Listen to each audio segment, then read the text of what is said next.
How to manage iCloud storage on your iPhone and free up space.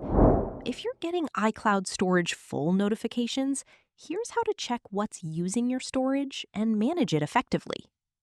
First, open the Settings app on your iPhone. At the top of the screen, tap on your Apple account name. Next, select iCloud.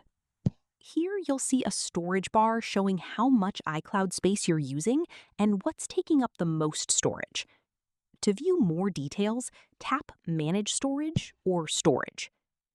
Now you'll see a breakdown of apps and data stored in iCloud, such as photos, backups, messages, and other apps. Tap on any category to manage its storage.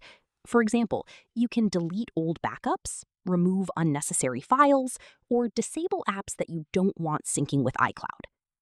If you're running low on space, you can also choose Change Storage Plan to upgrade your iCloud storage directly from this screen.